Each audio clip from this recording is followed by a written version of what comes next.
and welcome to this edition of the Native News Update on this Wednesday, March 30th. I'm your host for today's program, Paul DeMain. Many of the stories read here can also be found at our website at IndianCountryNews.com, and here are some of the news stories for the day from the Associated Press and other Native news sources. An appeals court has ruled that only federally recognized American Indian tribes and members may use parts and feathers in religious ceremonies. The Denver-based U.S. 10th Circuit Court of Appeals this week credited a lower court for trying to sort out the matter, but decided federal law still prohibits non-Indians from possessing eagle feathers, and that does not violate religious freedoms. The ruling comes after several cases in which non-Indians sought the right to use feathers in their religious practices. Those cases were filed in Colorado, Wyoming, New Mexico, and Utah, where a man was charged with possessing 141 eagle feathers without a permit. All cases weighed freedom of religion against the government's ability to protect the eagles. Le Coudray, Wisconsin tribal members are coming together to help at least 3 families that lost their homes in an early morning fire. Community members are providing diapers, personal effects for the families of Angelita Thayer, Christine Grover, and Tashina Laranji. For more information on events helping these families, call the LCO Tribal Office at 715-634-8934. We'll put that phone number up there so you can call it. The fire destroyed a fourplex occupied by 3 families after a fire call about 3 a.m. or before 3 a.m. in the morning.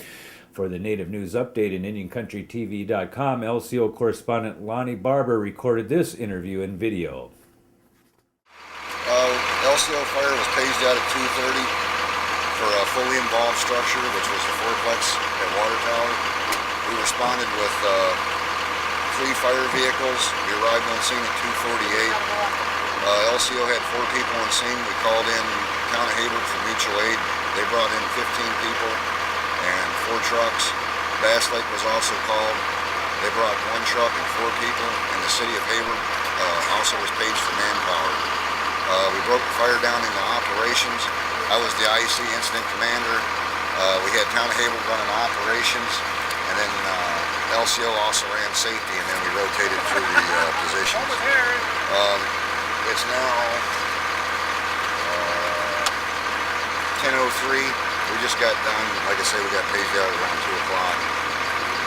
The cause of the fire was a dryer vent. It was plugged up, and we have it in the van for evidence. And that's all I have. Complete loss of the building? Complete loss of the building. 3 of the apartments were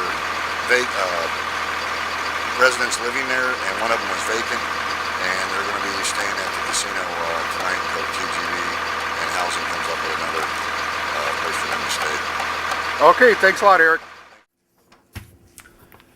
Inupiat Eskimo villagers in the Chukchi Sea village of Kivalana rely on wild animals to survive, but a recent arrival associated with climate warming is causing health concerns.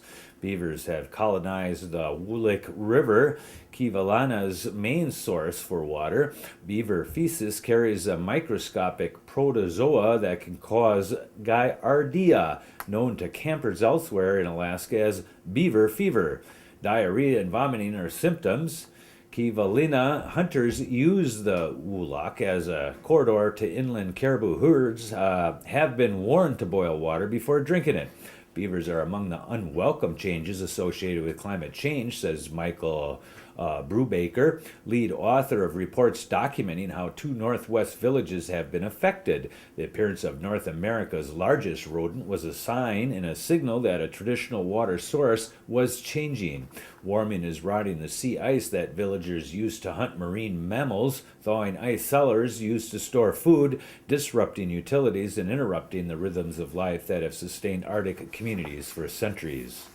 Archaeologists excavating around San Miguel Mission in Santa Fe, New Mexico, have found everything from animal bones and pre-Columbian artifacts to a quarter real Spanish coin from the 1820s and a 20th century school tax token.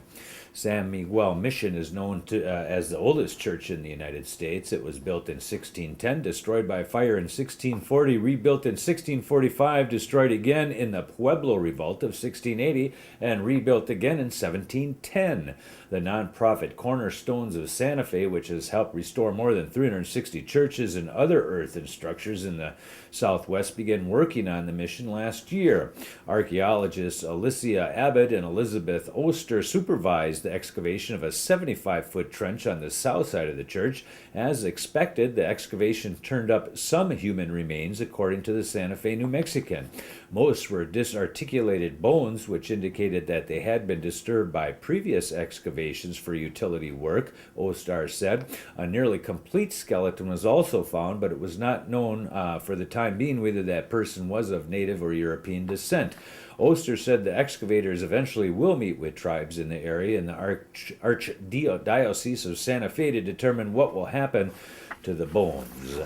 The U.S. Department of Housing and Urban Development has awarded $13 million in grants to 18 tribal communities in Oklahoma to improve or create a housing or economic development opportunities for low to moderate income families. HUD officials said the grants are provided through the Indian Community Development Block Grant Program to support community development of affordable housing activities. Officials say recipients can use the funding to rehabilitate housing or build new housing or to buy land to support new housing construction. The funding can also be used to build infrastructure such as roads, water, and sewer facilities. The Chickasaw, Choctaw, Citizen Potawatomi, Delaware Creek, Odawa, Pawnee, Ponca, Tonkawa, and United Katui tribes each received $80,000 checks. 7 other tribes, including the Cherokee Nation, also received the HUD funding. Officials from Billings, Montana say the sale of hundreds of horses found starving in eastern Montana is expected to be held this weekend. The Billings Gazette reports it will be one of the Montana's largest horse sales from a single ranch. Alan Hanley of the U.S. Bureau of Indian Affairs says unless there is a court action, he believes the sale of the 829 horses will begin Saturday, April 2nd. The horses were rounded up last week, setting up the sale in one of the biggest cases of alleged horse abuse in recent Montana history. The horse's owner, James Leachman of Billings, Montana, has pled not guilty to charges of animal cruelty.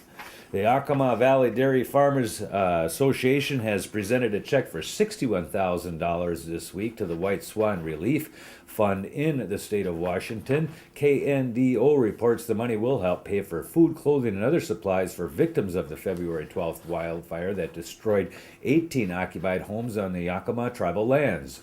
Governor Chris Gregoire was expected to announce this week whether she'll ask for a federal disaster aid for the wildfire damage.